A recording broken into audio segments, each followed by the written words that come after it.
Welcome to the Recycle Podcast, where we discuss everyday issues from a mental health perspective.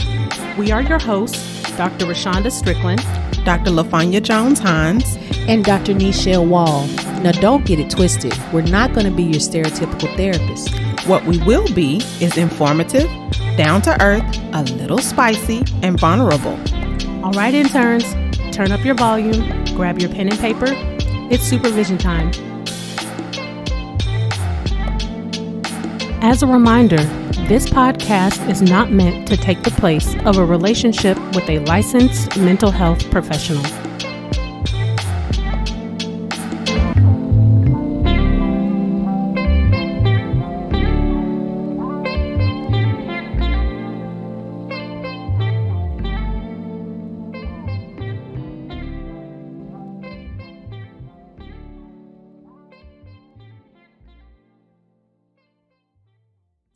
Welcome back to session 104, Movie Mental Breakdown, Baby Boy 2001. Today's mood music is brought to you by Snoop Dogg and the baby boy himself, Tyrese. I'm just the baby boy 2001 as well. You're just the baby boy. You're not the real McCoy.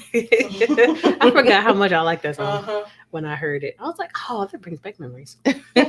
Well, if y'all can't tell that we are already dressed in our early 2000s gear. California style. Yes. I did my walks.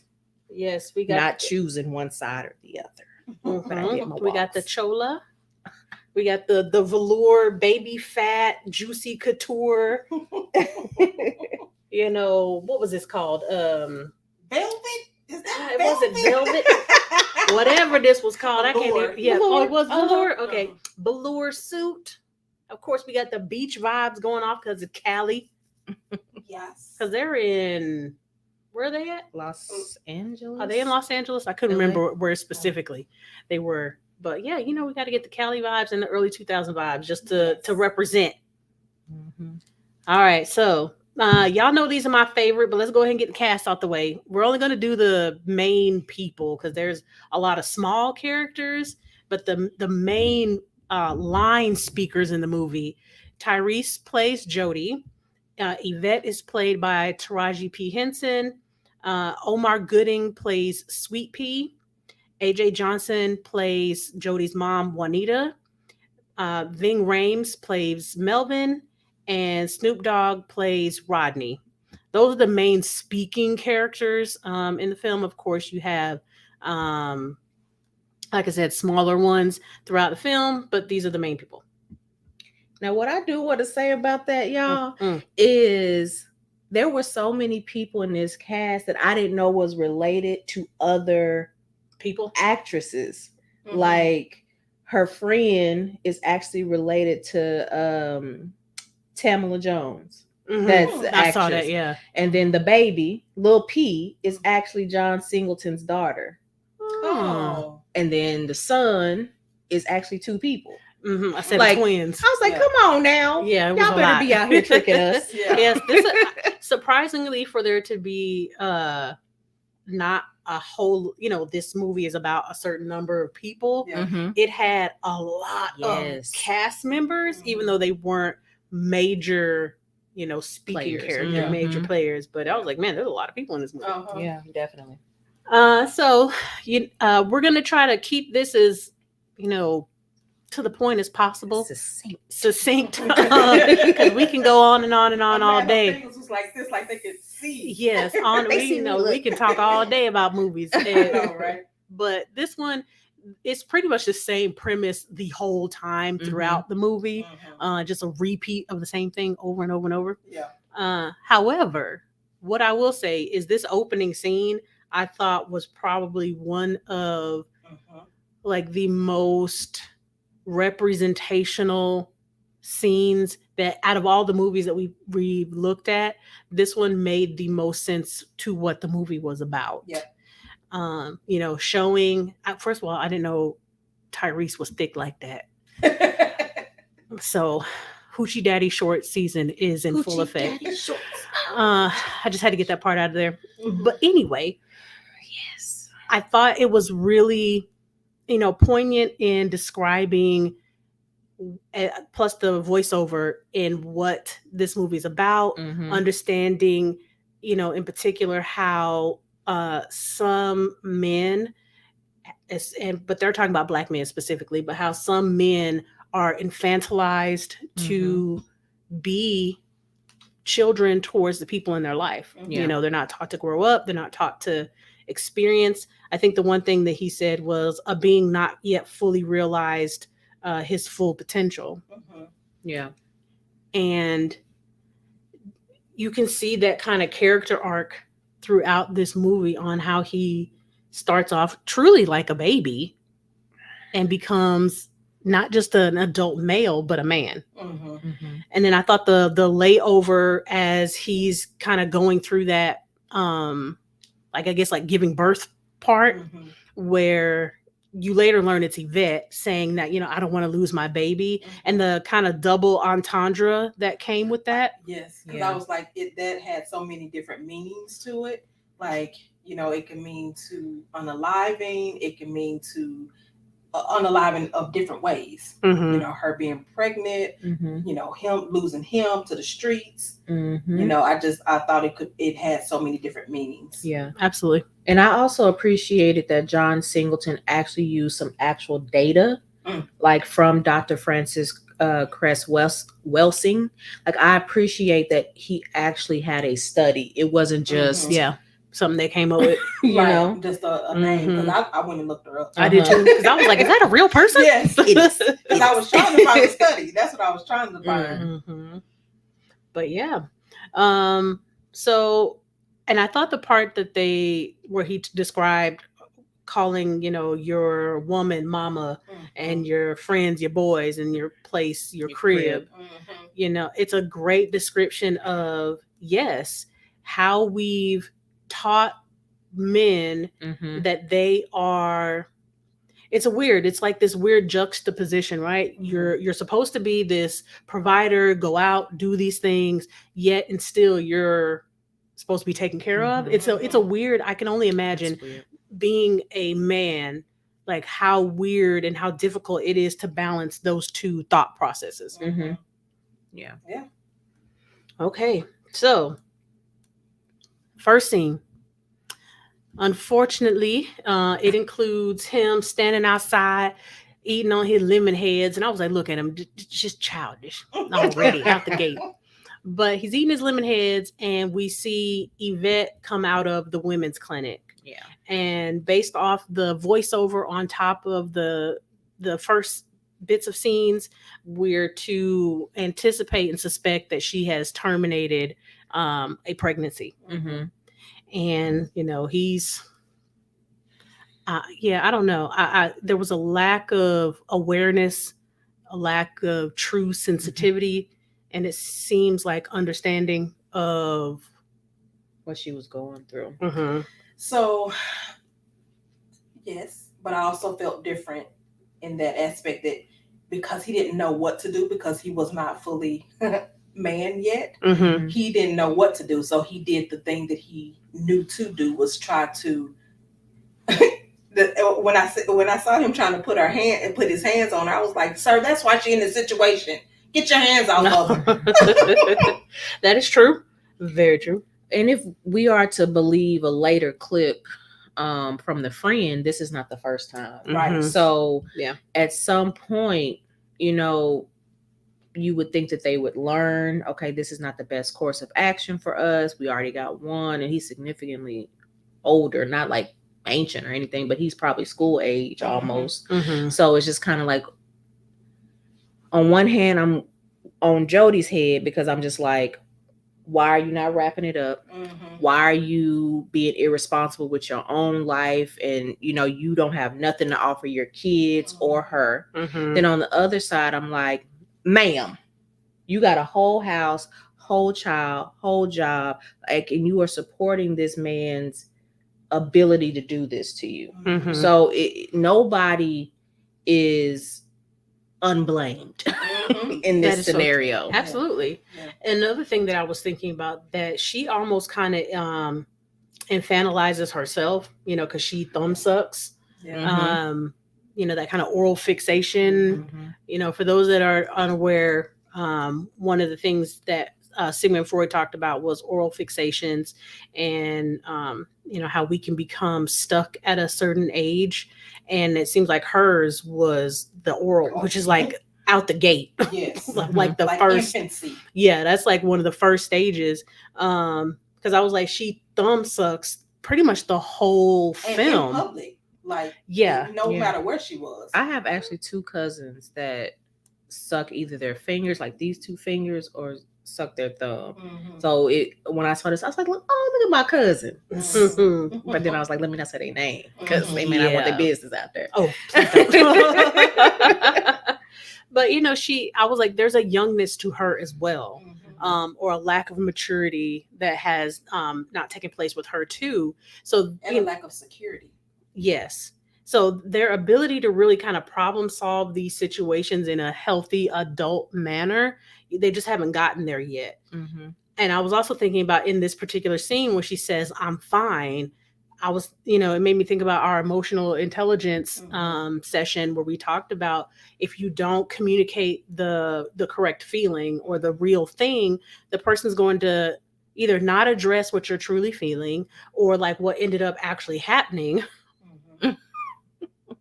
Well, he was like, all right, well, can I get your card in? Right.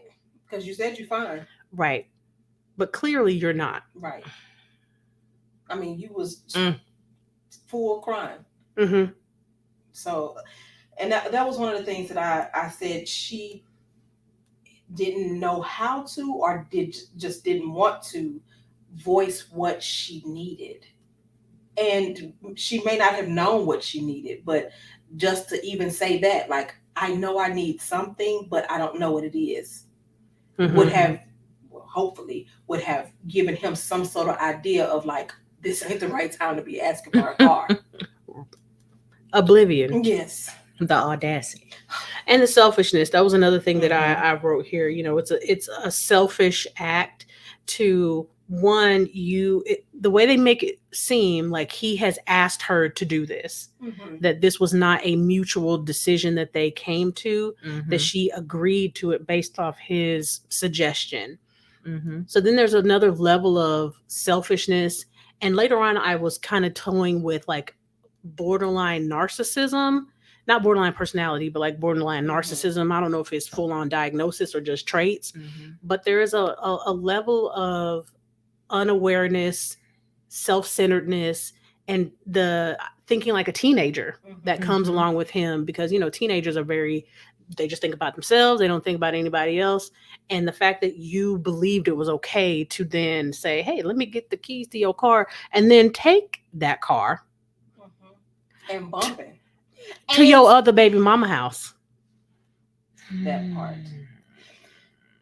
After your supposed girlfriend, not even hours before, just went through a traumatic situation, you go over to your other baby mama house. Peanut. And try to smash. No, he did. Oh, he did. Okay. He did. Well, they allude to it. Let's start at the beginning. The fact that he bust up in this house that ain't hers. Yeah. Pulled open the curtain like he about to.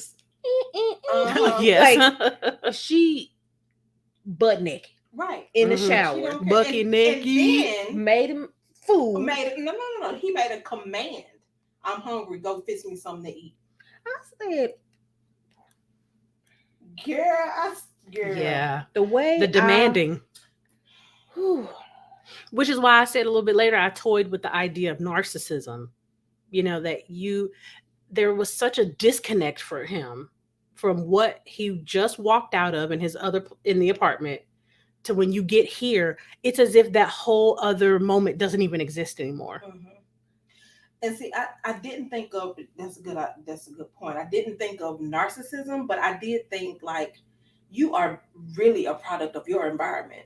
But for sure. But this is the thing, you got such an issue with your former stepfather, but you are him. Right. You are treating these women as if you are him. Yeah. And it's now, they didn't say whether or not he knew his bio father, but the way your mom talks to you in one of them conversations she had with you, you are like your father.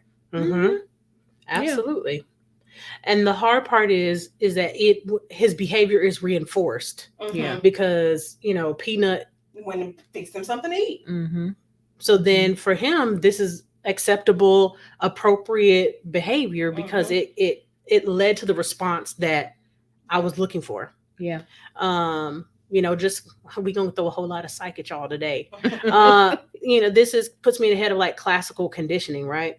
It's not in the traditional like textbook sense of that word or phrase, but it is kind of like that. You have a stimulus and there's a response, and over time you build that association. So for him, I demand something, I get it in return. That only reinforces my drive to continue to behave that way because it keeps getting reinforced, which then that idea and mindset gets stronger and stronger over time. Yeah. To now it's just not just a thought, it is an expectation.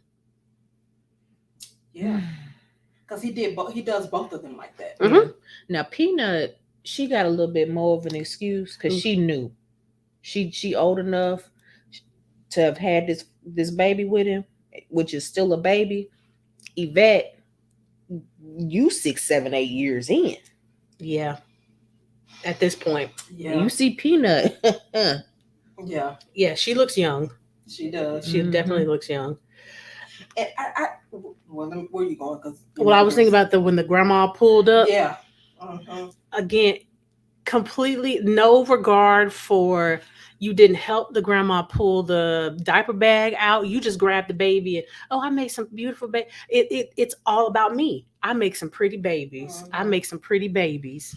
And it's childish. Yeah. Now, I did give him some praise because he at least does spend time with his children. He do. He's a good, playful playmate. He's a good playmate. Yeah, Disney dad. You come over, you have fun. But the discipline seems like it gets left to really the grandma for this one, and then the baby, and that's it. That's it. Yeah, and I feel sorry for the grandma because I was like, Peanut and him essentially disrespected her house. Very much so, like some teenagers. Right? Like why? One of them might be. I was wondering. I didn't want to say that, but I was like, in the face, she looked a little young. She does. But we're gonna say she's 18 at least, 19. But that's what the same thing I said. They don't show any respect for the grandmother's house, and then even further so, Jody, the utter lack of concern or even thought, not even concern, the lack of thought about Yvette. Again, it's as if she just fell off the face of the planet. And out of sight, out of mind. You don't exist. From here, he goes over to his mama's house. And I appreciate his mama, the attempt at accountability. But I said this just continues. Hold on, we skipped the conversation with the friend. That's next. That's after the garden scene. The car wash. That's after. Okay. The car wash? Yeah, that comes after he goes to his mom's house. I'm talking about the Yvette's conversation with her friend. She said, at least we living together though. Oh. Okay. I thought that was after car wash. That's where I have it at. That those butted up against each other. But he goes over to his mom's house and he's talking to her about, these women and all that mess.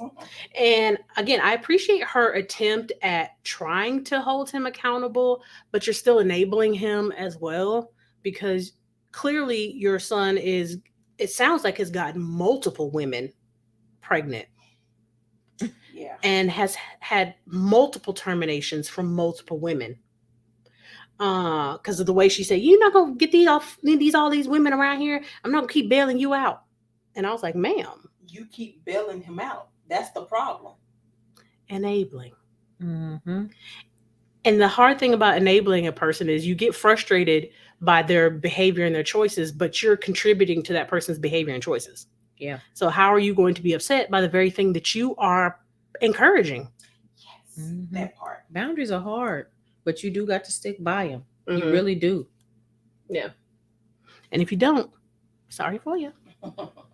So, you know, he don't want to hear that.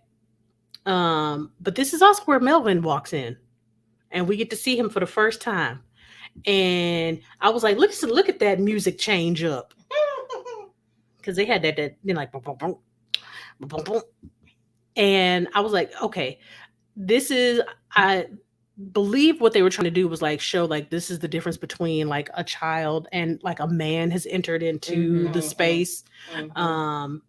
Because you know they did the close up on the mom and Melvin, and he's kind of standing in the background, and like, look, this is what a woman wants. I'm assuming that's where they were going with that. And I was like, okay, go mama. The way they was looking at each other, I said, I wish somebody look at me like that. Look in the mirror. No, that's not good enough. No, I already look at myself like that. I want somebody that's not you me. Want a separate set of eyeballs. Yes. Okay. I already got 4, but I need another set. I appreciate it. I appreciate it. So they at the car wash, they sitting and hollering. And I was like, he talking about let's go holler at these skeezers. And I was like, you just don't have any boundary or like self-control. Like there's none there. It's all about just me, what I want. Kid. And he's talking about, oh, my mama got this new dude and she might move me out like she did my brother. And sir, if you don't stop talking about this kicking you out stuff, you need to leave. That was what I was thinking. Like your mama said. And that's the point. You're an adult. On average, in American society, we'll keep it there. In American society, we're a very individualistic culture. So you grow up, you leave the home. We're not like more collectivistic cultures where you stay home for, you know, to your 25, 26, 27, or until you get married. We're very much, and then you break that down even further into Black culture. It is a lot of, okay, you 18, get out. Go to the military, go to school, get your apartment, get your job, get something, but you getting out of here. You ain't got to go home. But you got to get out of this home. Okay. But that's a running theme throughout this whole movie, is about him getting kicked out and him flying and leaving the nest. Yeah. Kind of simultaneously with this, Yvette is on the phone with her friend, and I was like, both of y'all are engaging in some super unhealthy relationship dynamics. At least we living together. And you see that shiner that she had under her eye. Right. So I said, does that make up for the aggression? Because, ma'am, no. Because the way he was talking to her. On that girl, that was so, I was like, when did this become annoying to me? Because I had watched this movie 10,000 times. My tolerance was low. Very. I was like, dang. Yeah. Like, boy, if you don't shut up. Yeah. And the way that both of them just justified and excused both of the men's behavior. Yeah. And I was like, is this just a stereotypical like hood culture? You know, that whole idea of like ride or die. Because I was like, both of them are just, I mean, in the level of, I don't even know if it's denial, but like self-deception that I gotta tell myself that this is okay, you know? Well, and acceptance. Like this is the life you've accepted. Like you can't get anything beyond this. I don't know about the friend, but my thing is, Yvette, you had a whole job. You had your own apartment. You have your own car. So you're taking care of yourself. Yeah. So why do you not think you could have more? Yeah. But definitely a product of their environment. Yeah. It's very sad. And then we run into the dream montage. And I didn't write anything down here because I wanted to know what y'all's thoughts were, because there's a lot going on in this dream montage. Well, I researched it because I'm a nerd. And so the whole purpose of the dream montage, John Singleton wanted to combine what Jody is going to go through with the life story and the music of Tupac. That's why that mural is such a huge part of his pivot scenes. It's not seen a lot in the movie at all. It's really the dream montage, the scene with Sweet Pea, and then the scene at the end with his mom's boyfriend. But he utilized that to say, you know, if you don't grow up and take account of what you are going through, you will self-destruct. It doesn't matter how great you are, how much you are admired and loved. If you don't do the things that you need to do, you're not gonna make it. Yeah. And I was like, oh, Tupac. I know, it was a great mural. Whoever did it. I'm like, I want to cut that out and put Because it I on my almost thought wall. it was a picture at first, and I was like, wait a minute, that looks different. And it had like the 3D ring in the nose. I was like, man, that's great. Whoever did this was awesome. Right. It was so lifelike. Did you have thoughts about it? Well, I just thought about the self-destruction part. It was just like because y'all know I'm a dreamer, so I definitely believe in dreams. I'm like, dude, you need to take heed to your dream. Your dream is telling you need to change some things in your life. Yeah. Like, you too busy out here, and God can't speak to you while you out here in these streets. So He's talking to you while you dreaming. Yeah, I can believe that. So then we get the first, he drops. There's of course, the movie's cut, but Jody drops Yvette off at work, and we get the first glimpse of Pandora. Pandora's box. A fitting name. Multiple layers. I said, boy, she's scheming already. Oh, in front of her. I'm like, the disrespect. But that, I think what that highlights is, and I'm sorry to make that is Yvette's level of low self-esteem. That she would be oblivious to that she wouldn't call it out to the coworker. But also because she knew he was messing around on her. So just the overlooking it too. Yeah. Agreed. What you was about to say? This movie made me really dislike her for a really long time. Oh, Pandora. Oh. Like like she would Cousin be, Faith. Yeah, she would be in all the music videos. It wasn't until she got like her grown woman weight and was still acting, and I was like, okay, I can be all right. Because I was like, the scandalous that she had. I was like, I know how it's funny how movies will make you be like, I don't like this person. I know. And I don't even know them, and they're probably a really nice person. Yeah. Shout out to Angel, because she played her character well. Yeah, but she was scheming.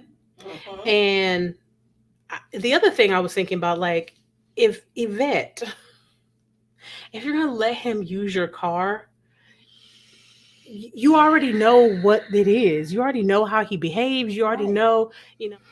So, he drops her off at work, and of course Yvette is just, like, I'm like, whatever, girl. But we do cut to the next scene, and I actually liked this scene. Every time Mom and Melvin were, except for the last part, but every time Mom and Melvin were together, I was like, aw. I know, like, they're so cute. They are. Because she had that dress on, and it was on. It was right and tight. It was cute. It was green. Yep. I was like, I want that dress. Yeah, your favorite color. And I was like, how you come in here trying to regulate, acting like her daddy, like her man, or her man, and you still got to ask her for money? That part. No. You still live with her. You ain't nobody daddy or man, sir. You're not even man enough to your mama. Got you caught up, huh? You made me choke. Lord. It's the truth, though. It is. It was absolutely the truth. And the other thing that I was thinking, like, you warning your mom about him, but you have not even, as the way they make it seem as of now, you've not even made any attempts to get to know this man. No. Right. Just because he been where he been, it don't mean he hadn't learned his lessons. Mm-hmm. And Y'all, this the same day. All this happened in the same day because I started counting the days. Now this movie, was it like a week? It was like 2 weeks. Oh, okay. I was like, this movie was very, like, a lot of stuff happened in a very short amount of time. When she said later on, Rodney only been here 2 days, and I was like, man, wait, 2 days? Y'all made this thing seem like it's been like 3 months. Okay.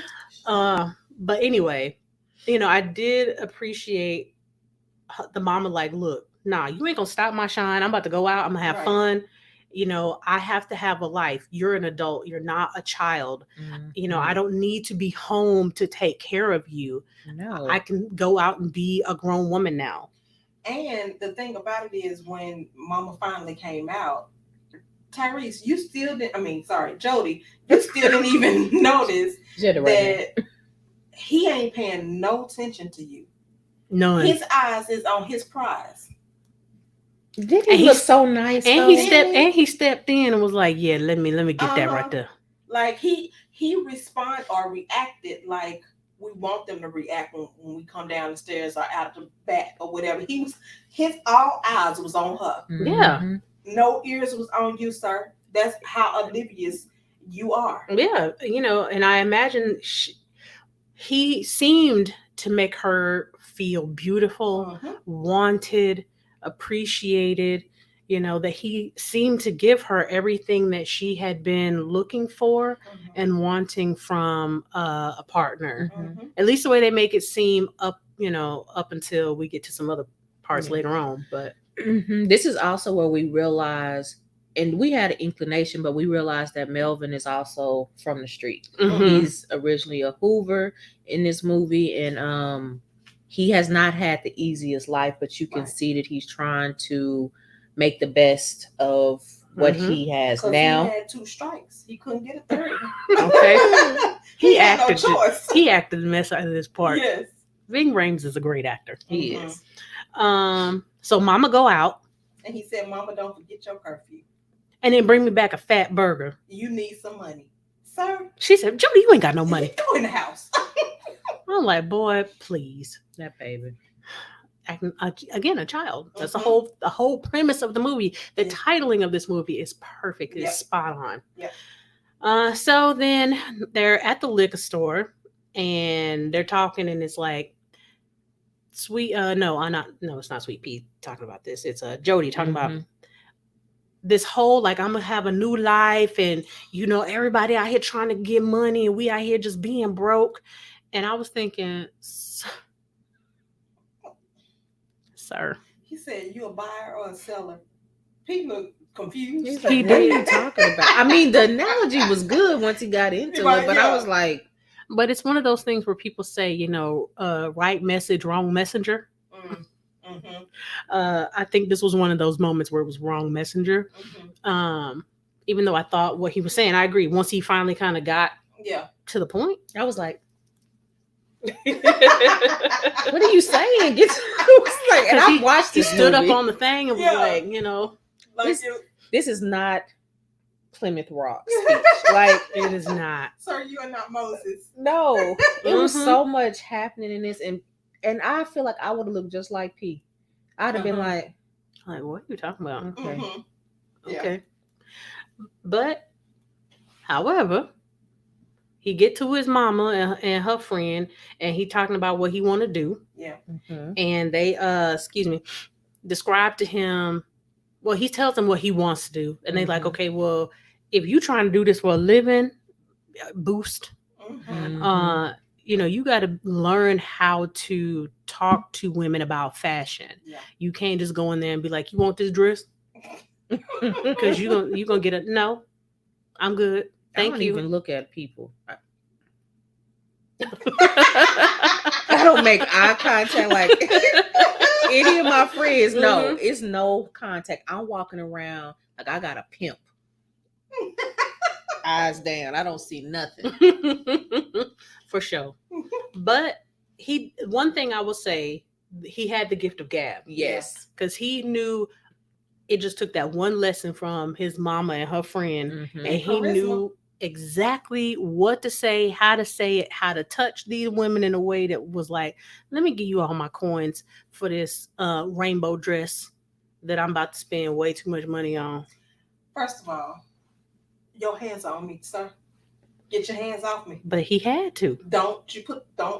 No, I'm not buying that dress because you don't touch me.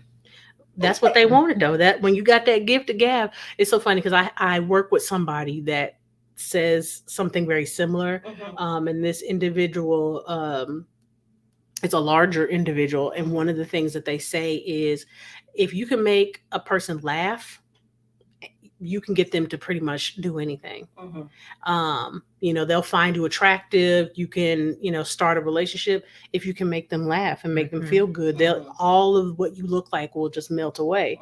And I think he understood that, which is again why I be thinking it's giving me narcissist vibes throughout this movie, because he has that charisma. He has an understanding of dealing with people. But just not himself. Yeah. And he played to a woman, stereotypically, a woman's inner need for admiration and to be seen as attractive.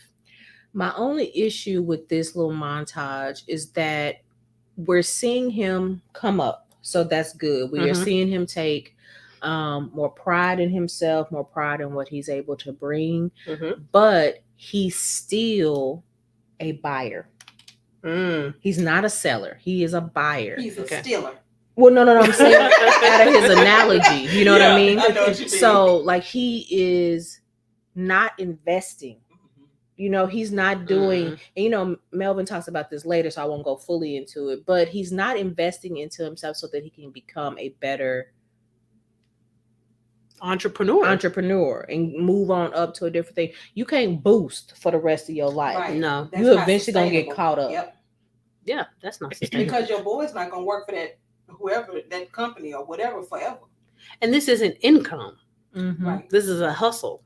Yeah. And now some people are able to turn a hustle into income. Yes.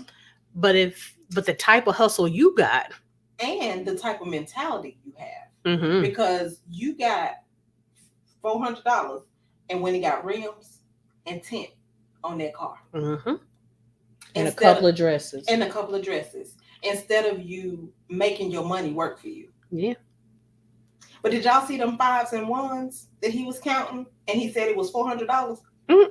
It was 5s and 1s. Oh, I didn't play that much. They got to get the movie money. You know what I'm saying? Well. Just like we didn't know in Poetic Justice that Janet Jackson was walking around with Louis Vuitton. I was like, wait a minute. How you walking around with Louis? You got Louis Vuitton luggage, man. Yes. John Singleton. You're not here no more, but John Singleton did both of these movies. He did. That's right, he did. That's true.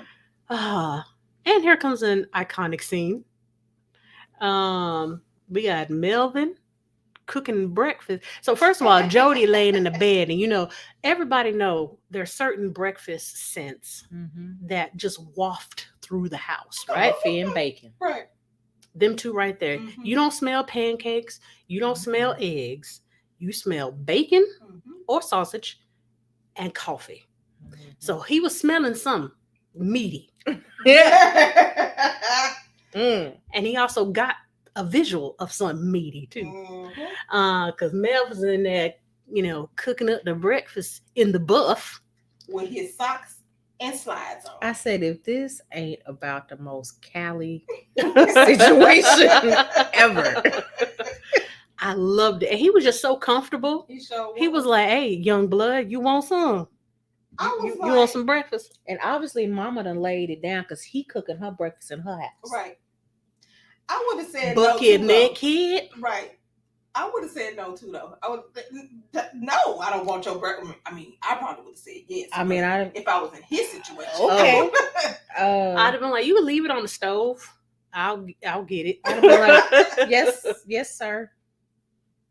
And then I would have just averted my eyes because Yeah. Yes, if I was Jody. Yes. You could Now, just- if I was me, I'd been like, Yeah, me, I would have been like, yeah. I'd have been like, Okay, mama. Mama, you know, he was in the kitchen cooking bacon, and the grease was splattering all over him, and he couldn't feel it. He got too many wounds. Scar tissue. Right. like for real, like legit. In real life. In real life, it was scar tissue. But I love that scene. Mhm. Okay, so then we get a little bit, you know, a little bit later. Jody and Sweet Pea are in the bedroom talking, trying to be. I don't know if Jody was trying to be a gangster. I don't understand. I believe they were on another cloud, Mm. and so he didn't know what he was saying. Now he knew he was showing out in front of company. That's what it Because was. he ain't have no filters because he was on another cloud. Right. And I was thinking, like, Sweet Pea really is a gangster. Right. Like, for For real. And For he tried real. not to be. He talking about some, he you is- want me to take him out? He is- That's why I say I love Omar Gooding. Yeah. Like I Mhm. love the characters that he played. oh, 'Cause he's he really said good. it so calm. You I'd want be me like, to take him out? And I was thinking that I was like, he is Melvin. Yeah, Like, a younger version. yes, he is a younger version of him. Mhm. Jody, you for play. You a baby boy. You Not a baby. for play. You for play. Like, You're not a real really gangster. a gangster. Like, you really probably could Mhm. be an entrepreneur if you learned how to, because like that, you're not Mhm. living the P and Melvin life. Yes. So then he talks to them because he overhear them talking. So he go in there and talk to them about guns and butter. The fact that he was like, I hear you. Was that wasn't the part we say what? Was that part? No, that was later. I think it when was he walked out and they Yeah. kept on talking, Okay. and he was like, "See, girl, he come here doing this all the time." No, you was talking about the man. Right. He knew y'all little ninjas was in there acting up. Mhm. He came to make sure you wasn't messing his woman over. That's really what that was. Because look, he's serious. He's not for play. Mm-hmm. But he go in there and talk to them about guns and butter. Mm-hmm. And the thing I was like, he's really trying to school y'all onto some game. Right. And you so caught up in your emotions and your whatever it is, the irritation, animosity that you have towards him for no whatever reason. Right. Just because of his Yeah. lifestyle Right. or previous lifestyle. That you can't even accept and hear the message that he's trying to give you. Because he see what you're doing. Because I feel like P was actually listening. Of course, Mhm. because P is Melvin. So he's like, that makes so much more sense in his bars and cellars. Guns and butter. He was here for He it. got to the point. I didn't have to do. Right. I Man. appreciated it. Yeah. And you know, the one thing he talked about, is I did things I skipped a part when he went in and looked at the TV. Mm-hmm. That was the first part. Jody. Mm-hmm. I said that TV is too big for that room. Y'all Yes. gonna be blind. And he was that talking. then? Mm-hmm. I don't think that had happened yet. Because he talked about living on the barter system, and him and the mama was getting real serious. So he was gonna be around. He was going to be around. And when he whispered up in his ear, and he was telling him like, I did dumb stuff. Mhm. So, I understand. But then I was like, when he walked out and he tried to give him that pound and he booked up at him, I was like, that's something a child would do. When your mama or your daddy get on your nerves and you're like, You know the other part we missed? When Yvette was walking. Because that's in all of that little segment. Mhm. That was walking to where? When he To, didn't pick her up and she Mama's was house. walking with Oh, the that's baby. that's right here. I'm going to get into Mhm. it. It's right here. So we actually haven't gotten to the guns and butter part yet. Mm-hmm. It's all right. Yeah. We'll talk about it That's again. why I said we skipped. Y'all heard it. We won't say it again. But yes. So then he don't go pick Yvette up. So here she are walking with the baby, and this is not a child. This is a child And she walking in heels. Mm-hmm. She young. in the heat. I could have done 'Cause this that when I was California- younger, but I can't do that now. I'd be like, let me take these shoes off. And she was walking fast too. She was. And I'm like, how far is your job from His it's by mama my house? You ain't sweating or nothing. Right. Because this is California. It's hot out there. But the thing that I was like, look, the mama trying to spit some game to you. Again, the adults in this film, even though they probably got their own issues, they are trying to school these young folk. Yeah. And she is basically like, look, girl, if my son ain't nothing, you need to leave. Yeah. You need to think that I'm staying out of it. Right. Because that's your decision. But what I appreciated about this mom is that she didn't necessarily just take up for her son. You know, she didn't just say, well, you know how he is, girl, and just pass it off and encourage Yvette to stay, knowing full well that her son is engaging in hurtful behavior. The one part that I did not like that his mom said was, don't worry about feeling used. I do need to worry about feeling used. I need to know when because I need to know when I'm being used. Okay, I see where you're going. So because Yvette does not know, well, she might be ignoring it, the fact that she's being used by Jody. Yeah, I see where you're going, and I agree with that. And I somewhat agree with the mom because it is going to happen. You know, you are going to be taken advantage of by somebody at some point in time. Yeah, but you need to know it too, so that you can. I heard you, but you need to know it so that you can know what to do. Like, because at that point you do have a decision of whether or not you're going to stay in the situation, which obviously Yvette decided to do, or you can leave the situation or try to change the situation. Yeah, you have options, but you got to know that you're being used. Yeah, but obviously that's not what happened. Yeah. So then we get another scene with Mom and Melvin, and I can't say that I would. What? Peanut showed up. Are you going somewhere? Yeah, well, no, because I didn't really feel like that was just because it was just baby mamas and attitudes and. I was like, but I felt like y'all doing this stare down and ain't neither one of y'all about to leave them. No, hold on, we done skipped a whole bunch. What? We skipped the argument. Like what argument? With Yvette? We had the original argument after with the baby mamas. They fought each other verbally with the neck rolls. Then we had the guns and butter that we already talked about. Then he had that argument with Yvette. Or Yvette had the argument with him, rather. At her apartment? Yeah, that's after that right there, right? But this is after, I think, after the sex scene with the mama. Yes. That's where I was going. Okay. Yeah. Where mom and he was doing all kinds of things. The frog leaps. Yes. Holding her up in the air. I mean, those are fit people. They're fit people. They are. And their body compositions allow for that. Yes. You know, you have a small, petite woman, a fairly stout, stocky man. You know, so and they still look like this. So that's going to work for them. I imagine a lot of people went home after seeing this film and tried some of these things and realized it don't work out that way. It don't work out so well. But I did love that scene though. And I still do to this day. Yes, but I would have been traumatized and I would have wanted to move out. Immediately. Because they act like they ain't got nobody living with them, which is fine because it's her house. But she said, I don't want nobody living with me. Therefore, I'm going to act like it. To push you out. I'm not going to make you feel comfortable enough to want to stay. I need you to leave. I'd have just turned the music on and went on, read a book. Or if I was Jody, put a car together. A bike. Not the way they was going. It wouldn't bother me. Yeah. I would have been traumatized. Get me out of this house. Yvette, where are you? Come pick me up right now. Me. I mean, he got the car. Well, right. I'm on my way. Good segue. Because he does end up at her apartment. And they're arguing as usual, it seems like.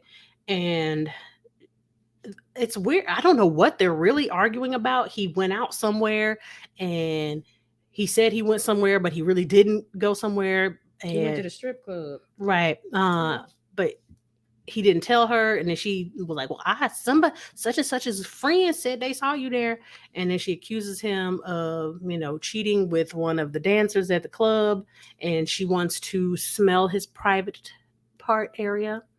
But this doesn't turn out to lead anywhere, which I was like, if he went last night, and I hope he would have showered. yeah, I would hope he would take a shower. So I didn't understand where you were going with that, but okay. And I wouldn't want to do that anyway. Because I was thinking, if I have to do that, I don't need to be with you.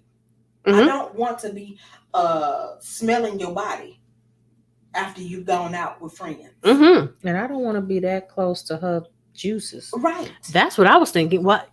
Yeah, it's a lot. It's a funny scene, like when you think about it, but still, like if you do that in reality, oh no, that's gross. It's gross. But then they get into it, of course, and this is where they following each other outside, right? Going back and forth, and she running towards him, and he going towards her. Yeah.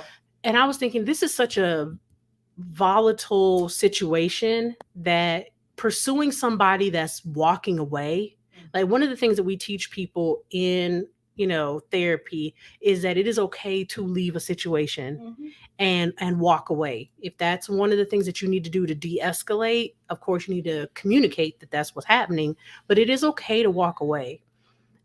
And pursuing somebody that is walking away, you're putting yourself in a very dangerous situation potentially, because now that person could feel cornered and react versus respond. Yes, I used to think this part was hilarious because they're chasing each other. I mean, now it's like, yeah, exactly what you said. That's very dangerous, especially knowing his temperament and knowing yours as well, because you don't keep your hands to yourself either.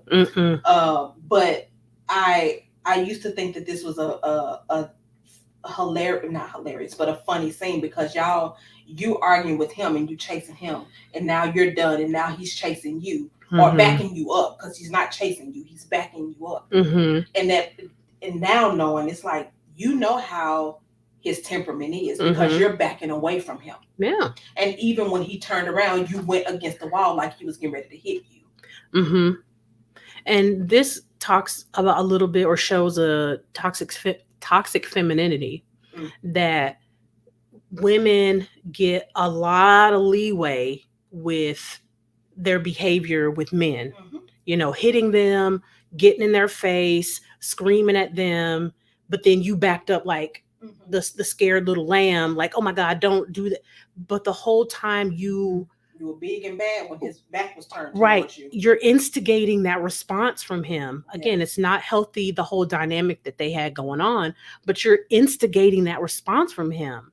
And then when he responded that way, now I want to throw my hands up and be like, well, no, it wasn't me. Why you like, no, you have to take responsibility in how you are communicating, dealing with your feelings, and expressing that to a person. And neither one of them was really taking any responsibility. No. But, she was really egging it on. Yeah. In that moment. And then the makeup, sexual relations. Just a Band-Aid. It's a Band-Aid of a bigger issue. They didn't resolve anything. No. Nothing at all. I do like that they showed that they talked. But they're talking around a lot of different subjects that they need to like really get to a place of resolution on and move forward, or separate or whatever, but I do appreciate the fact that we are getting a glimpse of why they connect to each other so well. They two sides of the same coin, but it's a toxic coin. Well, one of the things that I did not like that he said in there was, I made you have JoJo.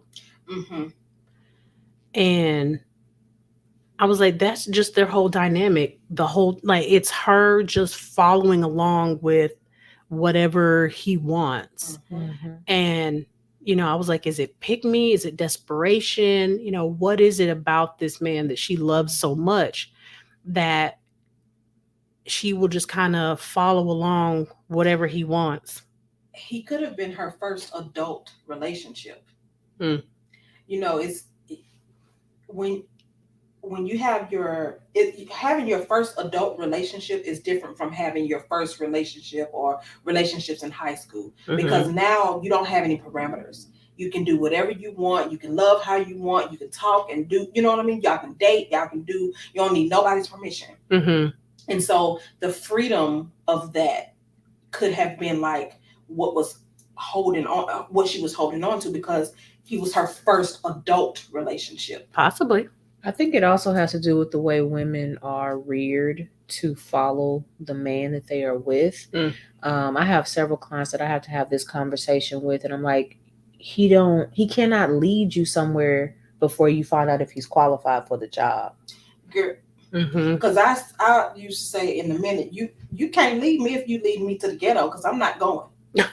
Yeah, I think that's one of the big things, and you don't figure out who either of these people are until they show up authentically. Then you get to know each other. You're like, oh, okay, yeah, I can totally rock with the way you do things, and he can rock with the way she do things. They're not having those types of conversations. It's just like, okay, we go together, so this is what I'm supposed to do. And same for pretty much all of these relationships that we're seeing from the kid generation. Absolutely. So then they go over to, there's a scene where we cut over to Sweet Pea's house, and he is on one talking mad junk to his girl, her mom, well, in front of her mama. And the mama don't say nothing. I was like, what kind of mamas y'all got? Nothing. Cause hunty, I couldn't believe it. I was like, and then he said, it's a little bit later though, but after he leave the house, you know, he goes and apologizes in a weird kind of hood gaslighting way. Yeah, it was like, I was like, I don't know what kind of apology this is, but he goes to apologize in his way.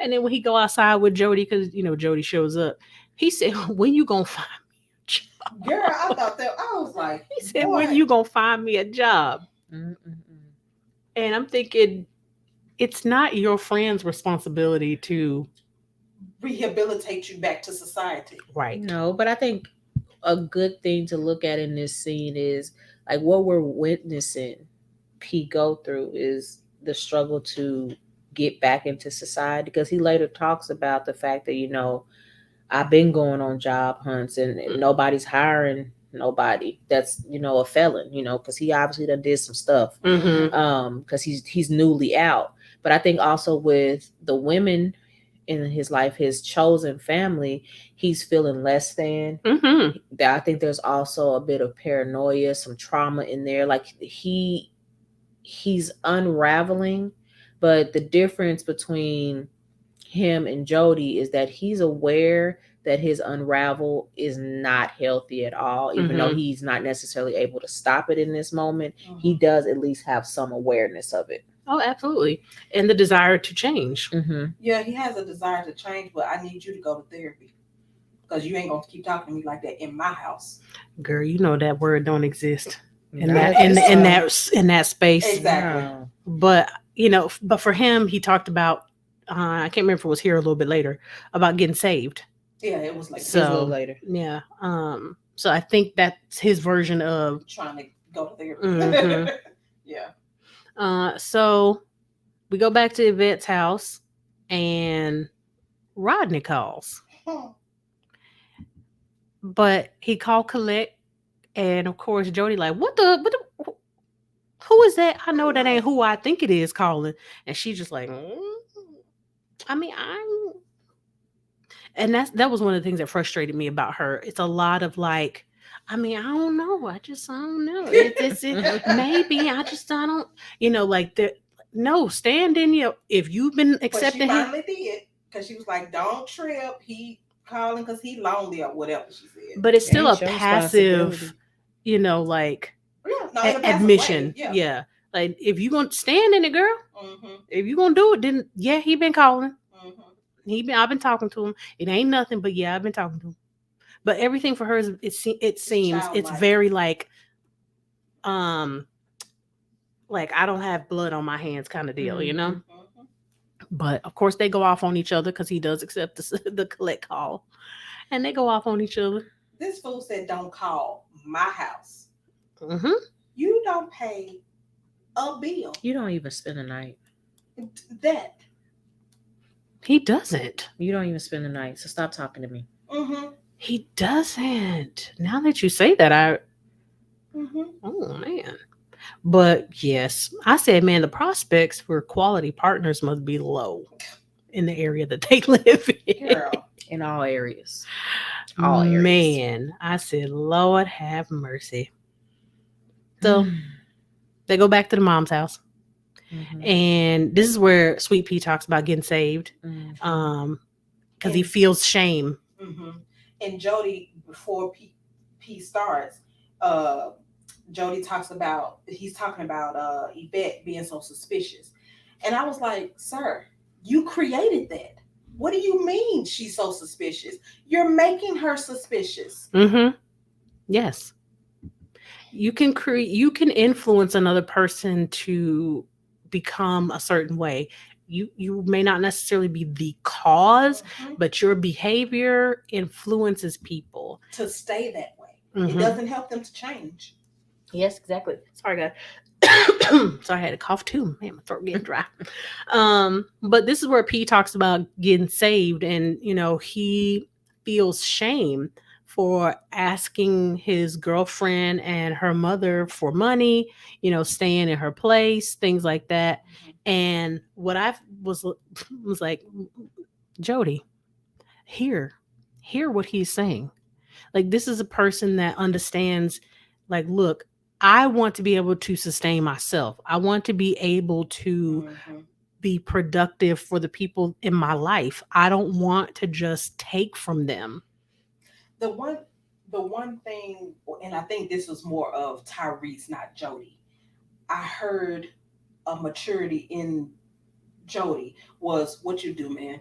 If you talking like that, you did something. Like, Mhm. that was the only part, that split second, that you was able to get out of yourself to ask your friend about himself. Like, what did you do? Mhm. Mhm. Excuse me. I think in this scene was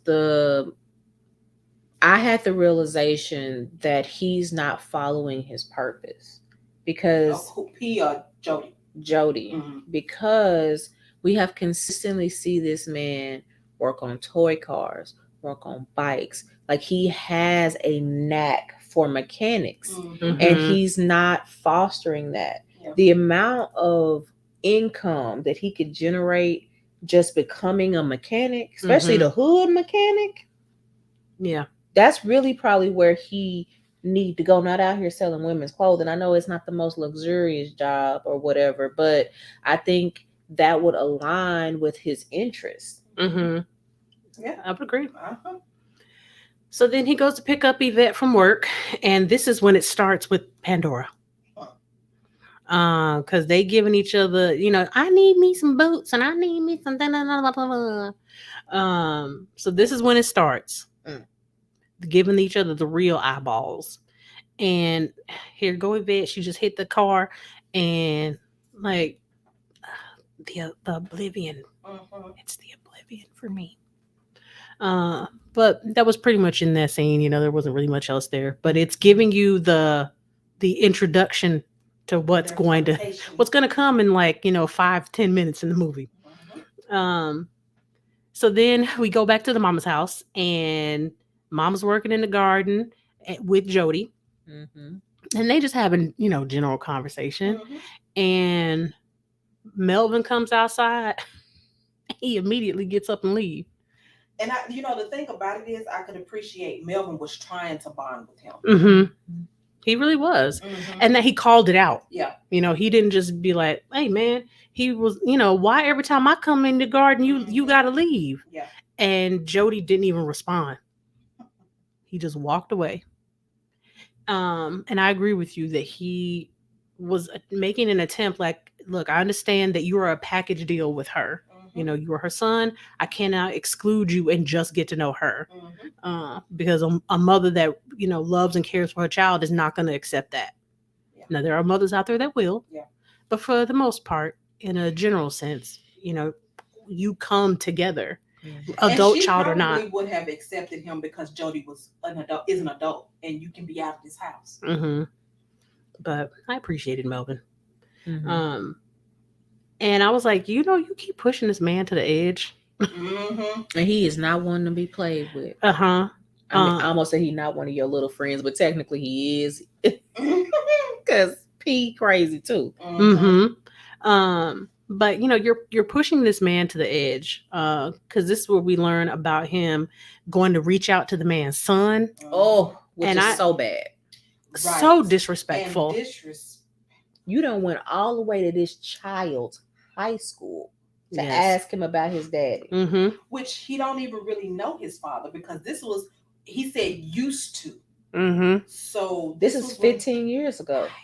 Yeah. Because he went away for a really long time. Mm-hmm. And the thing about it is, then you said what you had to say, and you leaned your head back and closed your eyes. How did you think that was safe? That's how stupid you are. Right. And yes, did Melvin probably put his hands on his son's mom? Probably. Mm-hmm. He didn't deny it in that moment, but you don't know what this man has been through. You don't know what kind of rehabilitation, what self-reflection he's done, what self-forgiveness, or what other forgiveness. You have no idea what's happened between him and this woman, and if they've talked and had some reconciliation or meeting of the mind. You have no background. You went to this man's son. First off, that's a lot of investigation you had to do, because you had to ask about him. You had to go places and ask about him, in order to get information about his son. Can you investigate an application to a job? He focused on the wrong thing. Focus on the exact wrong thing. Because up until this point, he still has not done anything to your mama to warrant this level of like control / paranoia. Right. But Melvin said, "Oh, let me teach you something, young buck." He got him in that chokehold. And he choked him out. Mama. He said, "That's right, call for your mama." Jody? Uh-huh. Jody? And what I wrote in my notes, I said, there's a difference between somebody that talks the life and somebody that has walked the life. Like, he was struggling. Like, to see him, this scene and the other scene, like, he's trying to reel it in. But you gonna keep picking on this person and you're gonna get the beast. Like, even some of the stuff he said, if we were in prison, I make you get on your knees and fix. I said, wait a minute. Okay. Yeah. I said, so you bisexual? I heard that too. I heard it too. I was like, I'm just gonna go on over there. I'm like, that's the prison talk. It is, but he was for real. He was. Yeah. He meant that. We can do this the easy way or the hard way. And obviously, either way, if you watched Boondocks, you know where I'm going with that. But person gets to the precipice and they fly into rage. Because everybody has a limit. Everyone. And the thing about it is, he has been trying to contain what's been poked at for a couple of days now, and you keep poking at the same thing. Like, I'm not gonna be able to hold this much longer. And you went and found this information in a couple of days. I forgot. This has only been like 2 weeks. But you can't fill out no application. Well, it ain't been 2 weeks yet. It's only been a couple of days. A mess. So, next scene. Jody goes over to Pandora's house.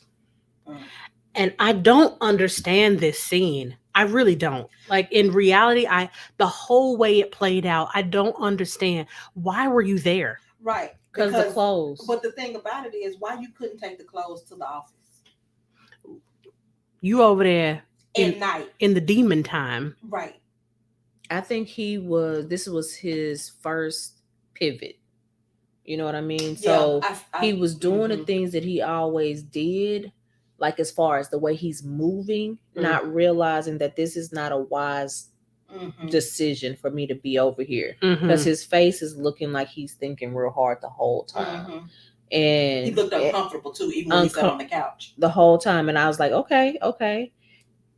But you still shouldn't have been over there. It's just not, there are some situations you don't need to put yourself in. But I do agree with you. I think this was the first time we actually heard and saw him trying to change. Mhm. And so, of course, bad habits die hard. So Yeah. it wasn't that quick for him. Like, he had to ease into change. Yeah, he was easing all right. Right. Because I'm like, sir, she's in a robe. Like, as soon as she opened the door, You need to get dressed. it looks like you may I'll be, come back. yeah, like it looks like you may be, a little Indisposed. indisposed. So I'm gonna come back. And I Or would I'll have just told come my to the woman. job. I would have told. I said, Yvette would have been in the car with me, Right. or I would have had the stuff ready at the job. I wouldn't go in the job because I think that would probably be, soliciting or whatever. Mhm. But if she giving you the eyes Mm-hmm. over Yvette head, you already know what type of woman this is. Yeah. She don't Yes. care about Yvette Right. No, or her job. That part too. that part. I'm glad he left. Yes. It took some internal coaxing. And once he got the physical, like, oh, wait a minute, this is Mhm. happening. Mhm. But I'm glad he left. But I also said in this part that she wasn't accepting his no. Toxic femininity. Mhm. Consent Yeah, is there you go. real. Mhm. So essentially, she assaulted him. Mhm. Mm-hmm. He ain't gonna see it that way, but that's what it was. Yeah. Yes, because I don't know. I'm not sure if they actually, had. Insertions. Yes. No, I think in her mouth. she was. It was oral. Yeah. Mhm. Some oral, not completed to Yeah. Yeah. climax. But I mean, essentially, because he did not fully say yes. If you don't get a resounding yes, it's a no. Yeah. And he didn't know that. And she didn't either. Mhm. But he leaves, thank goodness, talking crazy to each other too. at the end. Right. But that's, how it usually is. Mhm. Now, you don't want to give somebody your number. All of a sudden, I was so cute. Now I'm so ugly Uh-huh. and stupid and blah, blah, blah, blah, blah. Right. They just kind of did that thing. And I was like, ain't nobody jealous. It was a lot. Mhm. Just a mess of a scene. So then, I can't remember what happened. I just wrote on my notes, riding his bike fast as hell to Yvette house. I can't remember what it was that triggered that. Oh, wait a minute. You skipped the work, they staring each other down. Because that's the next Oh, morning. that's right. He comes to pick her up from work. That's right. Where she finds the jimmies. No. Before that, they had to stare down. Her and Pandora, Yvette and Pandora is looking at each other over the cubicle. Mm-hmm. Yeah. But they were staring each other down because she know what's going on. Yvette don't know what's going on yet. Mhm. But she's just thinking, I don't know what's up with this chick. Which is what she told her friend. She's about to get a beat down. Mm-hmm. So then he comes to pick her up from work, and she like, I don't know what's up with that girl. She's staring me down, and he feeding into the BS. Because she was like, she said, "They gonna get the friend while y'all ain't Mm-hmm. talking today." Mm-hmm. So she knew something was up then. Mm-hmm. But of course, he has the gift of gab. So, I don't know. Maybe she said, I think she might be a lesbian. And he said, maybe she wants some of that sweet stuff. You so funny. Let's go get something to eat. And No, he said you cook, and she said no. he said, okay, well, let's go get something to eat from Moosey's, I think. Mm-hmm. And they get to the drive-thru, and this is one moment where I bet he wish he did pay. Mm-hmm. Because she reached back there to get that money. And came back with more than money. She saw the jimmies in the back with two of them missing. And she tried to hold it together in the drive-thru. She did pretty well. Because I can't say that I would have held it together that well in the drive-thru. Mm-hmm. We probably wouldn't have even gotten our food. Because it'd have been like, yeah, I'm about to go slap off in this drive-thru. I don't even know how you was able to eat. And here he go. Now it's like, can I thank you so much? Give that shit. I was like, she be acting, boy. I love her. And I was just like, oh, here we go. The lame excuses. It was just this is like that pivotal scene, for them, Mm-hmm. where she is terribly hurt And you can see the build of the frustration. Like, I'm really tired of going through this. You're, just tell me the truth. Be honest. Tell me what it is. I already know you're sleeping with your baby mama. I already know that. But who else you sleeping with? Then you tell me you don't know. You don't know if you done something in my car. Like, it's just a lot. This is the kind of stuff we talk about, pushing a person to the edge, right? You're pushing her to the edge. Now, she was doing you early in the movie when y'all was doing a little back and forth thing, but you're now pushing this woman to her edge. She feels disrespected, I imagine, degraded, violated. I can only imagine some of the other feelings that she's probably feeling, but you just keep, I don't know what the word I want to put there. You keep pushing her. And then got the nerve to say that she getting on your nerve. Sir. Yeah. I'm just always like, how much is somebody supposed to take of you treating them poorly before they leave, or before they snap, or before whatever happens? Like, you're okay with being this disrespectful. Be prepared to be disrespected back. Yep. Absolutely. And you called her insecure. And you have no responsibility in that you have influenced this woman to become insecure with your behavior. Now, she has chosen to stay with you, so she's contributed to her own insecurity, right? But you are not taking responsibility that you have laid the groundwork also for that to be there. Yeah. And of course, this escalates even further. And she's, doing her thing, Donkey Kong on the back. And I think she punched him in the face. She punched him first. She punched him. Well, she did a lot of abusive things. She did. And then he responded with in backhand. Yeah. I have never been able to tell whether or not he actually meant to slap her, or if when he turned around, his arm went back. He backhanded her, but he was not meaning to hit her. You can tell on his face that he turned around like, "Stop touching me." You know what I mean? That's what I was thinking. I didn't. I've always wondered. Like, I don't think he really meant to slap her. I don't think physical abuse is his thing. Yeah, he's more to let me talk and sex you out of these situations. Because that's what happened. Though. Yeah, it is. That is literally what happened. I was so repulsed. I was like, oh.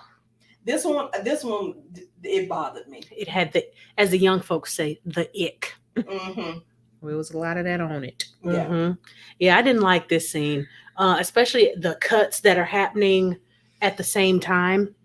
Yeah, I was like, ugh. I get the point of why that scene is there, because that's their method of repairing what's happened between them. But you can't repair a bodily violation with a body makeup. There needs to be some discussion and some going to your own corners outside of the house. Yeah, the ick. So he's back at his mama's house. Oh, this is when she takes the car. So he on the couch or on the chair eating his cereal, watching TV, and he eventually looks out the window and notices, oh my God, Yvette's car is gone. He calls her and she's like, I stole my car, Jody. And here you go. He riding that bike fast. He was on that bike. He was gone. And this is the first kind of time you see Yvette somewhat stand up for herself.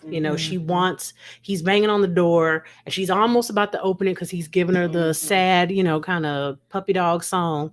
But then he hears his son. He says something else, and then he hears his son, and it was like he switched just like that. It went from I want to see you, I want you, please let me in, to you keeping me away from my son. Because he was trying to get in. And the manipulation. And I was saying in this scene, I said, see, this is these type of situations where children makes this type of situation hard. Because he was used as a pawn. Yeah. Yep. Because you didn't almost cussed. You didn't care at all about your son in that moment. Your whole focus was getting into that apartment to woo and convince Yvette. That y'all were not over. Mm-hmm. Yep. But when she didn't do what you wanted her to do, You had to think of something else. so then you used your child as a weapon Yep. against her, and continued to do so even a little bit later. Mm-hmm. This was when the first time I actually wrote narcissism in my notes. Because how quickly he changed. Yeah. You know, it went from please, please to B, open this door. And I'm like, hold up, wait, sir. So hold on, wait a minute. You done seen a How you dry that up that quick? Yeah. Them tears didn't dry on their own. Mm-hmm. So then we get a little small scene where her and the homegirl are talking, and this woman and her man, Jesus Lord. This is the one right here. I would have been like, if you don't, I'd be like, girl, let me call you back. because this one here is about to get on my last ass nerve. Because he was talking to her so bad. And yelling, like, why? We in the same room. You do not have to yell, sir. Mm-hmm. Yeah. Lots of unhealth in this one. Mm-hmm. But they reinforce that behavior with each other. You can tell. I mean, because they also use sex as a way to relate to one another. Because I won't say to get through a problem, because they weren't really experiencing a true problem in that moment. But that's how it seems like they relate to one another. And that kind of like rough, conversation, domination just seemed to be like their thing. Yeah. And that's great if y'all are into like a dom sub kind of thing, all power for you. But that didn't seem like that's what they had going on. Yeah. No, not at all. they was just toxic. Yes. And then I was like, that's also nasty as hell for you to start getting some while you on the phone with your friend. Right. And you wasn't going to say nothing until she said something. Because when Yvette said something, then you was like, oh, girl, let me call you back. Right. Like, first of all, sir, you can wait. Give me a minute to get off the phone. Ugh. Girl, we'd had to have a serious conversation. Don't do that, Emma. Right. Don't do that again. Don't. I love you, but I don't love you like that. Ugh. Just nasty. So then Jody he gets jumped by some little ninjas. They out. I can't remember what he was doing. He was getting his liquor. Oh, that's right. So he get jumped, and then of course he go to P house, and he like, I got jumped by some little boys, and then they go ride out to go teach these little boys a lesson. At the same time, in kind of squished in this scene, Rodney starts, because now he's at Yvette's house at this point. And she opened the door thinking it was Jody. Oh, so you don't forgave him now? Mm-hmm. It just took a couple days. But so he'd been at her house a couple of days, or maybe at least a day at this point. And he's slowly wanting to engage with her. But he hasn't. No, this isn't the scene yet. Okay. But you can definitely tell like he fresh out. So fresh out mean like, look, I've been around a bunch of men. Get ready. Which I'm like, sir, y'all ain't been together since before little JoJo was born. Why are you paroling to her house? Why do you think this still your woman? The delusion. But she's also accepting his calls. She is writing letters. I get it. But the delusion. Yes. Yeah. So he may have read into what she was doing. But ma'am, you also did, again, you got to be responsible for some of the decisions you made. You also didn't set a clear understanding. It sounds like with him that, one, we don't mean anything to each other. And I don't understand why the probation officer did not contact her. Who knows? Yeah.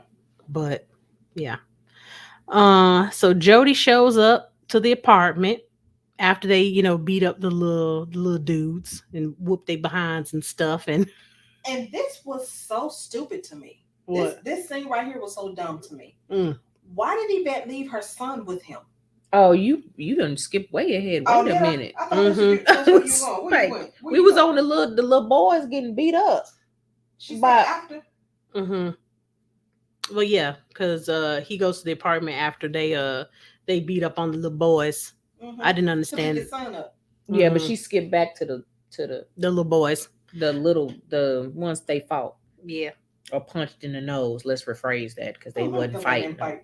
Because the only thing that I really wrote about that scene was that I think this is another turning point for Jody, because you can see like when what was his name? Starburst? No. Looney Tune. I knew it was something like that. I was like, what? I was like, I knew it was something young. When he was whooping him with the belt, you can see like there's something that's clicking in his head, right? So I was like, okay, so something's going on here. But then Jody goes back to Yvette's house and learns that, she left JoJo with him. So he picks him up, and I was just like, such a horrible figure. All these individuals are just unhealthy figures for this little boy. And I agree with you. I had wondered that same thing. Why did you leave him with him when he has a grandmama? Where's your mama? Like, there are other people. Your homegirl with the crazy boyfriend. I mean, even her. You left him with a man that you haven't seen in, it seems like maybe 6 or 7, maybe 8 years. Right. That was. You have no idea. And he don't like your son because he ain't his. Right. You have no idea what he could have done to him. Really bad. It was hard to see Snoop Dogg in this role, but I feel like he was pulling from some stuff that he probably done did to some people. Honestly. Yeah, but it was still hard to watch. Yeah, he acted very well. And then I was trying to figure out, how you gonna get your son on a bike? He gonna ride on the back. If you sit on the bar in the front. If you grew up in the neighborhood, you know how to get on them spokes. Yep. And you know how to ride on them handlebars. His handlebars look uncomfortable.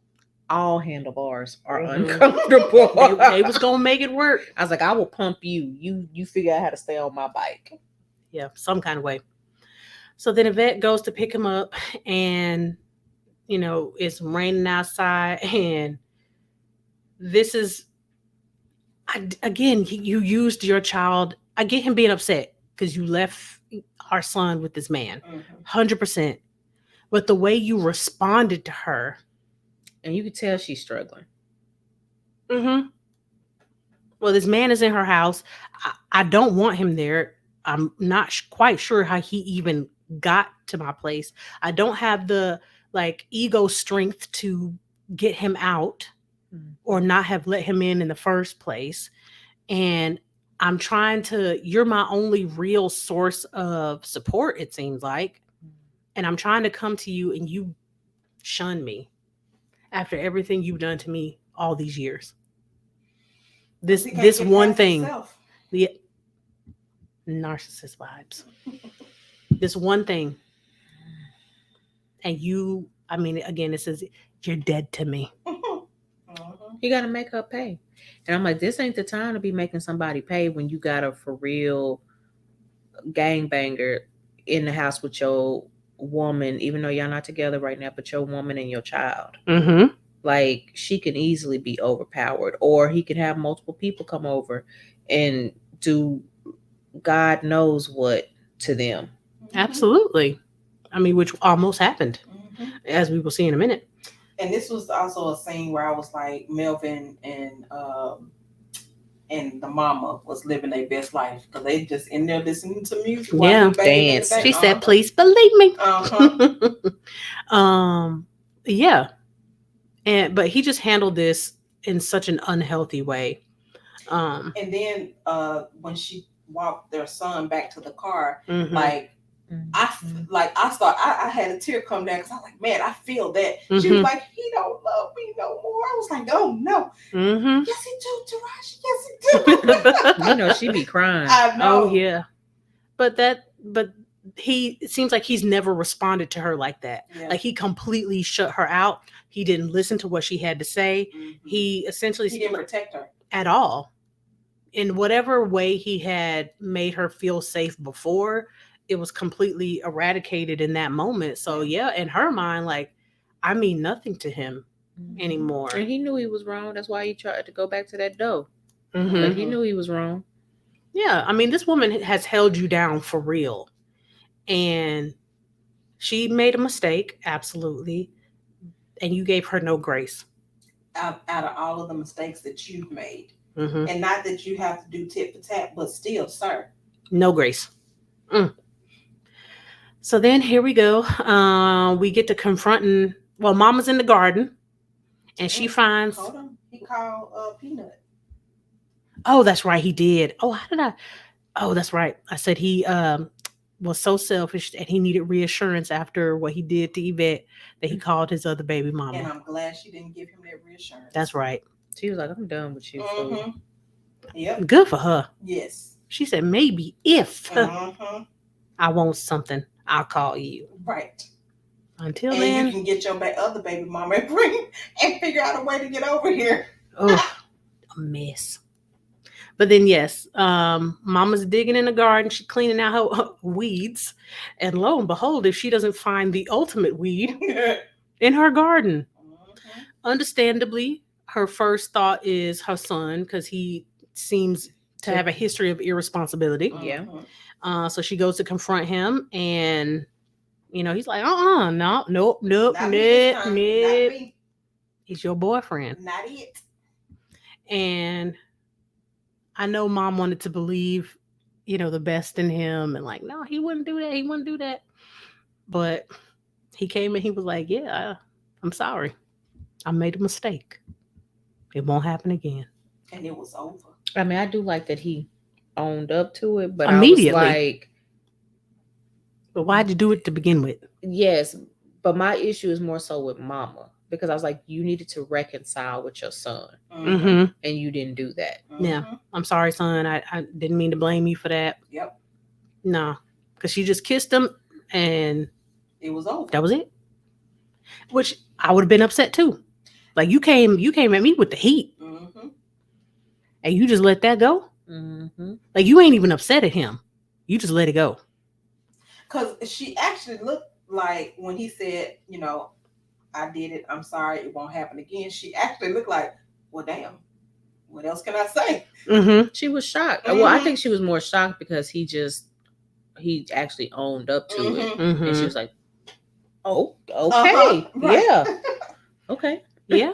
But this, very well turns into an argument. Understandably so. Again, like you said, she did not reconcile with her son and apologize for coming at him the way so hard. Because this is a legit time he really didn't do what she said do.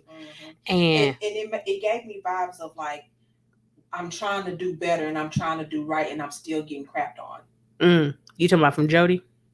Yes. Yeah, I could see that. And this is where he really started going off about Melvin and her taking sides and not like this is her MO. That she has a pattern of choosing men over her children. And Melvin like, look, you ain't about to keep talking to me and talking to your mama like this, boy.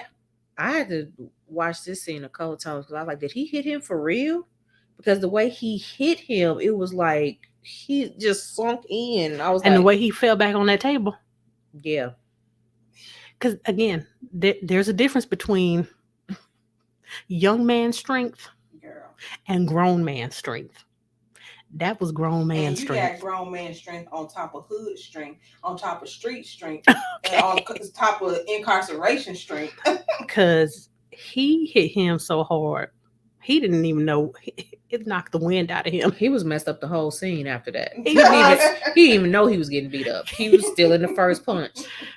And I was like, Melvin, this is like the epitome of the good guy. I mean, the bad guy gone good, going bad.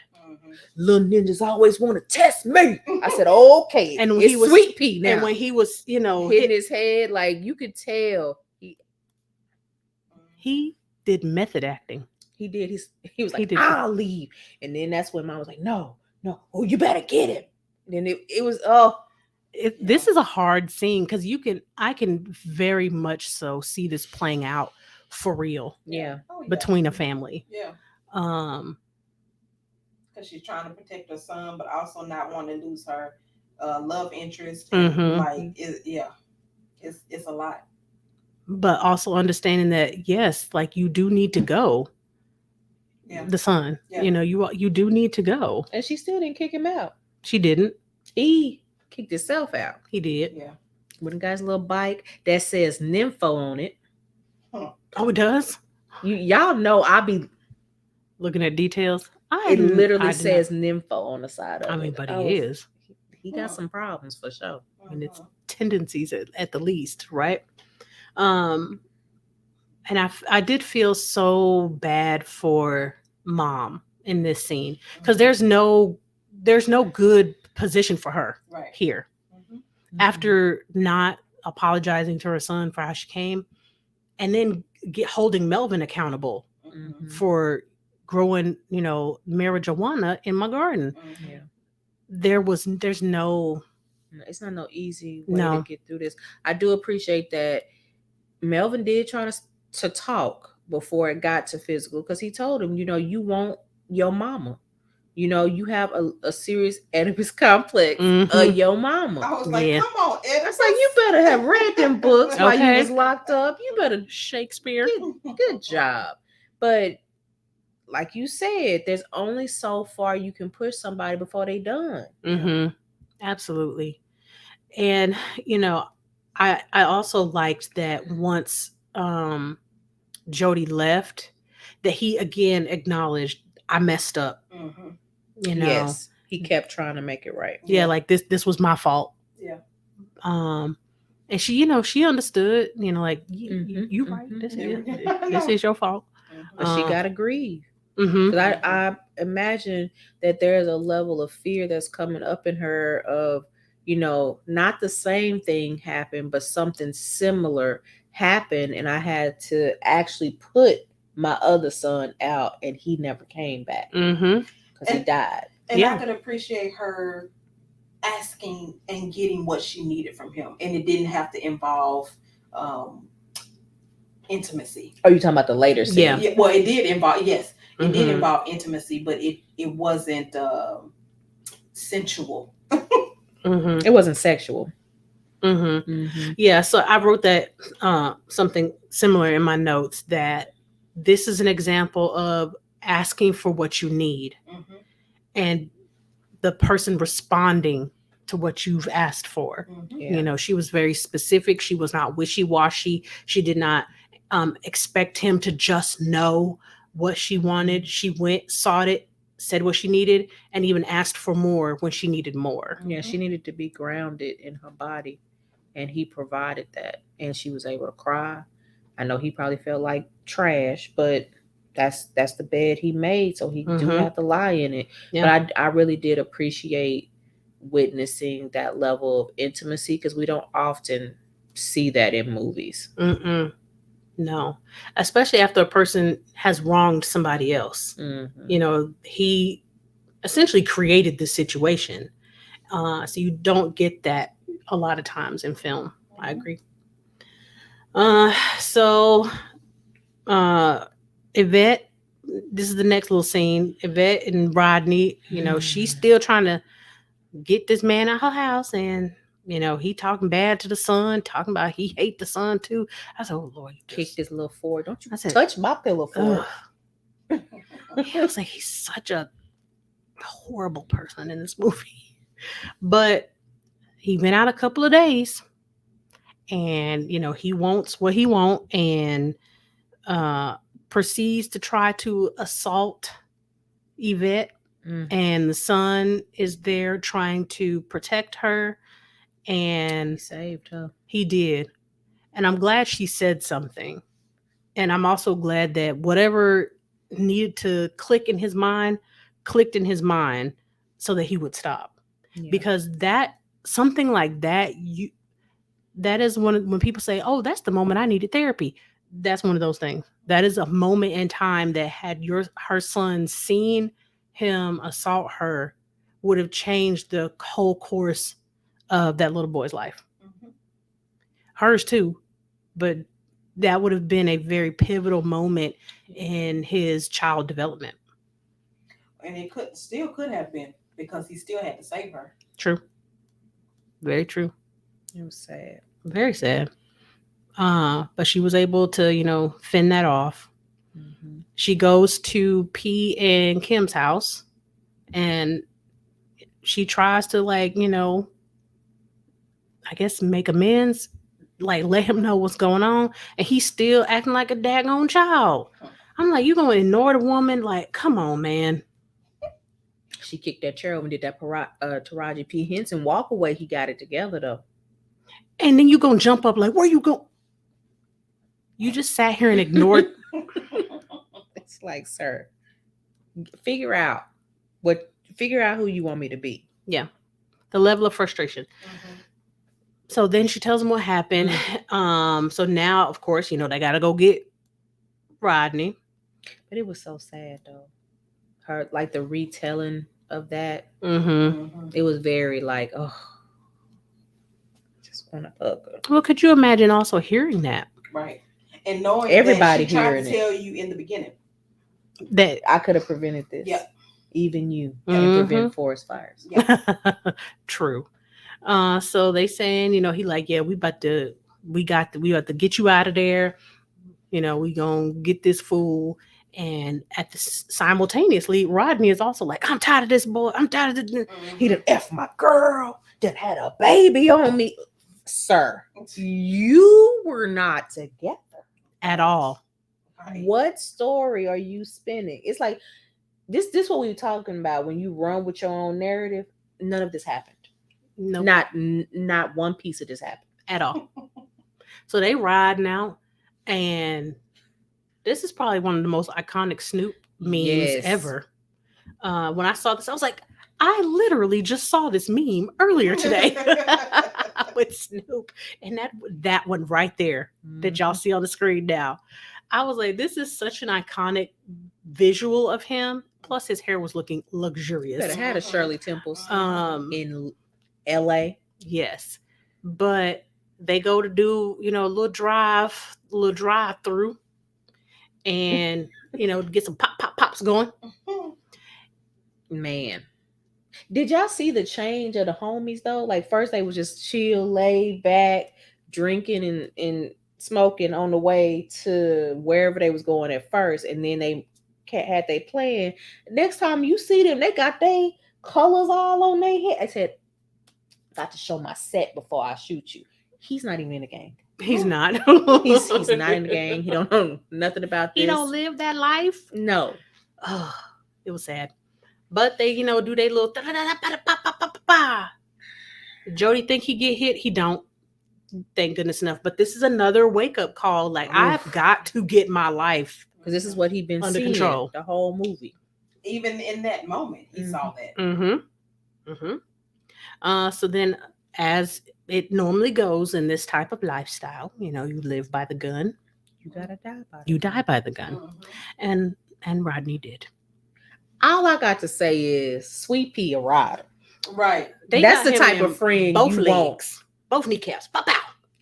So I appreciate he asked him, "Are you sure are we doing this or not? Because I'm ready to go whenever you ready to go." Mm-hmm. He done had a whole little prayer service, all of that.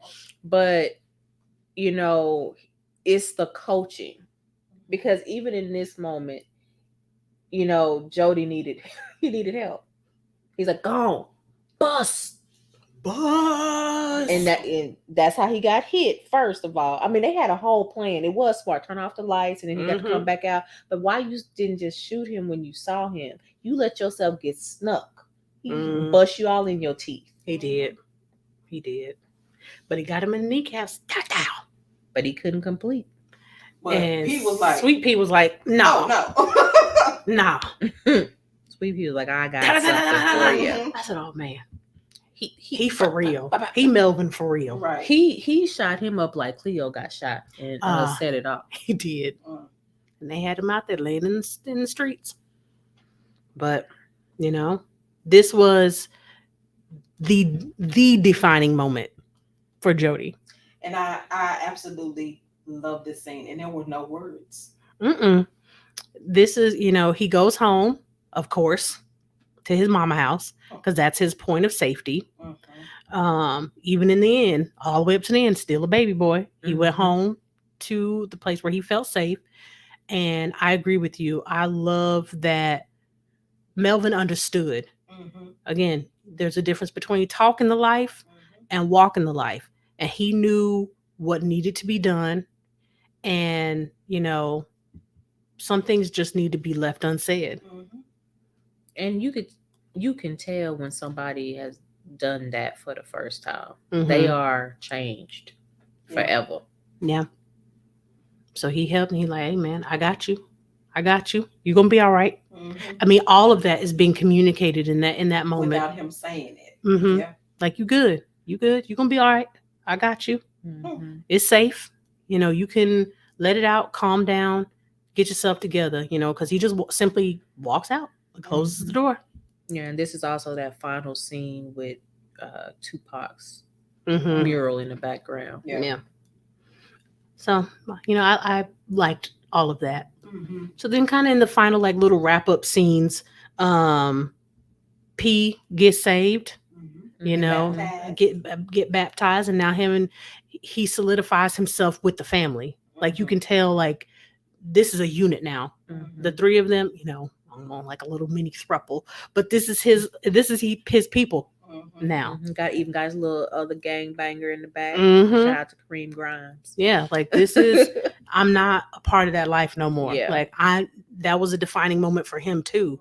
That if I'm saying that I want this as my family and I want this as my life, I have to really start pursuing that. And he was like, that was it. I can't shoot nobody else. No more. And then we in the garden, and you know, Jody goes to Mama's garden, and you know, she out there enjoying her little space, and you know, he out there and talking with her, and she like, he like, you need some money? Yeah, I want some money, 20 years worth. But you know, I just thought at first she was on edge, like, what you want, Jody? But I liked that this was now him trying to deal with his mother as an adult. You know, one of the first times that he really communicated with her, like, on level, versus like a bratty teen. Yeah. And him and Melvin, you know, seem to be, we got that understanding now. But what I thought was so funny, when Jody leaves after they do the little music scene, one of the homeboy that was with him, he told him to get a bigger jumpsuit. Yeah, he did. He said, get a bigger jumpsuit next time. It was a little tight. And what I thought also was interesting about Jody's music is it changed to more mature music. It did. It really did. Well, I mean, he is looking up to Melvin. Yep. And he literally heard Melvin and his mama dancing to that song. It's like, what you know about this? Oh, yeah. It's grown folks music. Yeah. That's exactly what it was. I love that part. Yeah. But, you know, and then in the final, of course, he goes home because he has a home now. He lives with Yvette. You know, they are A little unit. They are together. It is official. Like, he has transitioned from boy to man, right? So, you know, they do their little thing. She ends up getting pregnant, it looks like, again. They out there playing at the park, and then they ride off into the sunset. And she had a ring on her face. She did have a fan. She did said, that. I got you for life. She's so funny. But that's it. That's the end of the movie. Yeah. So what's y'all's ratings? You know, we have the new rating system as far as dysfunction, but then the overall rating for the movie. Dysfunction level is high. High. Yes. Severe. Yes. Severe. Extreme. Yes. Severe. Chronic. Yes. Yeah. Lots of dysfunction. Yeah. But my overall like assessment of the movie, I give it 5 stars. Like I love this film. Yeah, me Mhm. too. It did exactly what it set out to do. Mhm. I don't think there's any. Like even from the name to the description in the beginning The to the music, Yeah. all of it. Yeah, I can't think of anywhere where this movie misses. I just wish the movie would have done better in the box office because it did not do well Really? It in didn't? mainstream. Because Oh, okay. we wasn't. Now we show up. Mm. Everybody loved this movie as far as the culture, but as far as mainstream, it didn't do well. He got kind of raked over the coals in comparison to Boys in the Hood. Mm. They're like, this is a comedy. No, this is not a comedy. Yeah, I imagine this film has done better over time. Yeah. Yeah, like But we support. We go Well, support. and I think this is one movie that we've done that's aged well. it has. Yeah, it was cringy because of the level of toxicity versus Yes. Some of the things that were said. Yeah. But I give it a 100% 5 too. agree. Mhm. You said you give 5. I give it a 5 as well. Mhm. Because this is one of my. I told you I used to watch this movie over and over again. Yeah. I love this movie. Yeah, and I think this was one of the first movies where we began to fall in love with Taraji. Mhm. We already knew Tyrese because he was singing in a Coca-Cola commercial. So we were already kind of aware of him. And had And a couple songs by then. A couple songs, Sweet Lady, Please Be Mine, for a lifetime. Don't know who he is now because this Tyrese and the Tyrese of today is 2 different people. But I definitely toxic level agree with both of the main characters. Other people not as much, but the main characters, yes, they need an intensive. And then for the movie, I definitely would give it a 5 as well. Yeah. I think this is the first 5 I've given since we've done these. Yeah, you gave like a 4 point something. Yeah, but I can't think of anywhere where this movie misses. Okay, so next week, guys, it is our 2-year anniversary. So we hope that you will be there on the live. It's going to be 6 o'clock on YouTube and Facebook. Central Standard Time. So come join us, celebrate. We got giveaway, we got trinkets and toys and things. So we hope you're, available and ready to have some fun with us in about 7 days.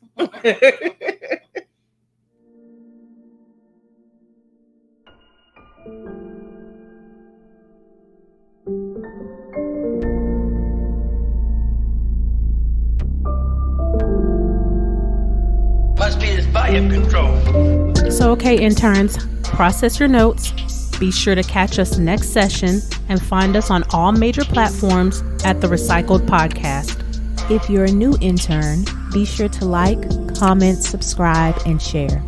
Thanks for listening. And remember, we are shifting and reshaping our psyche through healing conversations and connections, one discussion at a time.